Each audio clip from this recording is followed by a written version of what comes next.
نبی پاک صلی اللہ تعالیٰ علیہ وسلم کی زندگی میں بہترین نمونہ عمل ہے. بہترین. اگر کوئی شخص ایک خوبصورت ترین زندگی ترتیب دینا چاہے اور وہ محسوس کرے کہ زندگی باوقار بھی ہو، حسین بھی ہو، سکون والی بھی ہو، اور زندگی اس طرح کی ہو جس میں میری وجہ سے کسی کو تکلیف بھی نہ پہنچے، اور زندگی اس طرح کی ہو کہ میری وجہ سے کسی کا فائدہ بھی ہو جائے، اور زندگی اس طرح کی ہو کہ میرا وجود بیکار نہ ہو، میری صلاحیتوں کو زنگ نہ لگے، میں کچھ کر جاؤں، کچھ کر گزروں، زمانے کو کچھ دے جاؤں، ملت کے لیے، قوم کے لیے، وطن کے لیے، مذہب کے لیے، دین کے لیے، عقیدے کے لیے کوئی خدمات سر انجام دے جاؤں، میں کچھ نظریات میں بلندی پیدا کر جاؤں، میں کچھ کر جاؤں.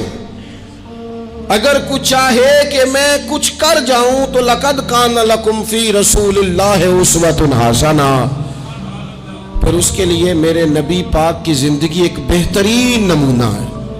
بہترین نمونہ. ہم نا جب کچھ کرنا بھی چاہتے ہیں نا تو تب بھی نا اس میں پہلے اپنا آرام سائیڈ پہ کر لیتے ہیں، اپنا سکون سائیڈ پہ کر لیتے ہیں، اپنا کھانا پینا، اپنا نفع سائیڈ پہ کر لیتے ہیں. پہلے ساری چیزیں اپنی ذات کی اس میں سے مائنس کر کے پھر ہم کچھ کرنا چاہتے ہیں. تو ایسے تو نہیں نہ کچھ ہوتا، نہیں کرنا کچھ نہ پڑے، نام زیادہ ہو، خدمت کوئی بھی نہ ہو، نمبر پہلا ہو، ڈیوٹی کوئی بھی نہ ہو، اجر سب سے زیادہ ہو. باتوں کے ساتھ جو لوگ پلاؤ پکاتے ہیں وہ زیادہ بھی گھی ڈالنے تو خرچہ کوئی نہیں آتا، مسالہ جات مہنگے استعمال کریں، باتوں سے جو پلاؤ پکانا ہے. اور اگر کسی نے عملاً آنا ہے تو پھر تو میرے بھائی یہ شہادت گاہ الفت میں قدم رکھنا ہے. لوگ آسان سمجھتے ہیں مسلمان ہونا. آپ تھوڑا سا اس آیہ مقدسہ کا پس منظر سمجھیں گے. یہ آیت نازل کب ہوئی؟ یہ آیت نازل ہوئی ہے غزوہ خندق کے موقع پر. سارے عرب قبائل جمع ہو کے یک بارگی انہوں نے حملہ کر دیا مدینہ طیبہ پہ.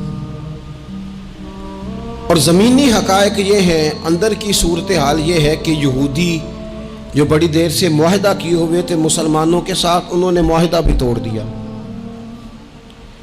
منافقین مدینہ طیبہ میں جو بڑا اظہار کرتے تھے ظاہری جملوں اور لفظوں کے ساتھ، وہ پیچھے ہو گئے. قحط کا زمانہ ہے، معاشی حالات بھی بڑے سخت ہیں. اب ان حالات میں سارے کا سارا عرب کفر جو ہے وہ جمع ہو کے آ گیا. اب حضور نے ان کے خلاف کھڑے ہونا ہے. صحابہ کو جمع کیا گیا، مشاورت کی گئی اب کیا کیا جائے. حضرت سلمان فارسی رضی اللہ تعالیٰ عنہ نے مشورہ دیا کہ یا رسول اللہ صلی اللہ تعالیٰ علیہ وسلم، ہمارے علاقے میں یوں ہوتا ہے کہ جب اس طرح کا معاملہ ہو تو خندق کھودی جاتی ہے، اس میں آگ جلائی جاتی ہے اور پھر دشمن سے مقابلہ کیا جاتا ہے. اب خندق کھودنی ہے اور اتنی بڑی کھودنی ہے کہ گھوڑا اس کو کراس نہ کر سکے، تو اس کے لیے بھی تو اسباب چاہیے.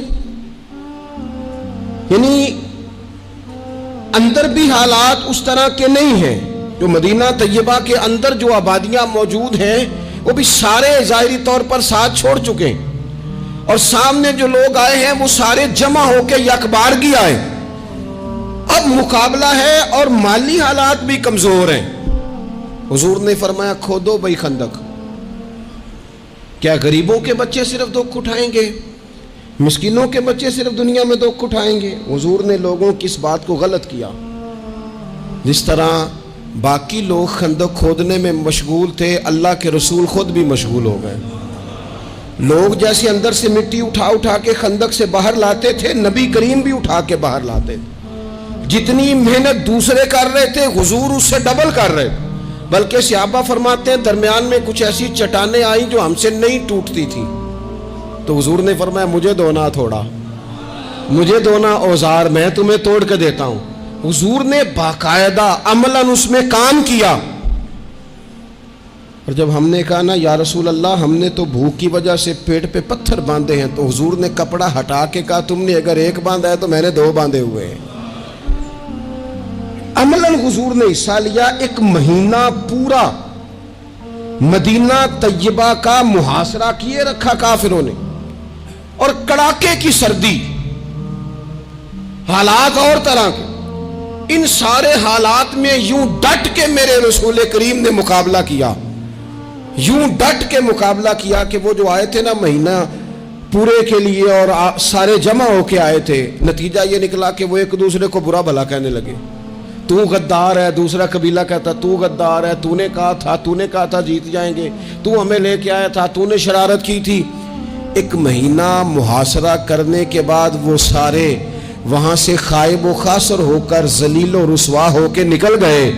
اور ان سارے حالات میں حضور یوں ڈٹ کے کھڑے ہوئے کہ کمزور پڑنے والے لوگوں سے، پریشان رہنے والے لوگوں سے، چھوٹی چھوٹی باتوں پر گھبرا جانے والی امت سے، اور ذرا سی باتوں پر ٹینشن طاری کر لینا اور کالا جادو ہو گیا اور نظر لگ گئی اور فلانا آ گیا اور فلانے کی وجہ سے ایسا ہو گیا اور فلانے نے مجھے یوں کر دیا اور فلاں کی وجہ سے میں کامیاب نہیں ہو سکا اور فلانا میرے ساتھ چلتا. تو اللہ کریم نے ان ساری کمزور باتیں کرنے والے ہم جیسے لوگوں کو سمجھایا کہ یہ حالات دیکھو اور میرے رسول کا ڈٹنا دیکھو، اور ان حالات میں بھی پورے کفر کو بھگا دینے کا انداز دیکھو. لَقَدْ كَانَ لَكُمْ فِي رَسُولِ اللَّهِ أُسْوَةٌ حَسَنَةٌ، فرمایا تمہارے لیے میرے محبوب کی زندگی میں بہترین نمونہ ہے.